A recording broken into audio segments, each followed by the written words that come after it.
Ayan. Mag-prepare tayo ng kamote fries. Itong kamote fries.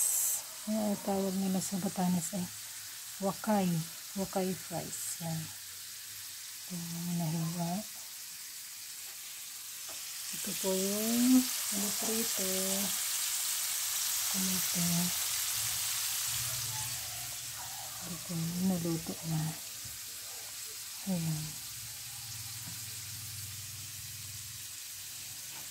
Kamote fries. Kailangan ganyan pong pagkakaluto, dark brown or golden brown po. Saka dapat yung pagkaka-slice ay hindi masyadong makapal. Pasensya na guys, hindi pare-pareho yung sizes ng nahiwa nating kamote. Ayan, malapit na ang malito. Pero na guys, may merienda na tayo. Bye! Salamat sa panonood!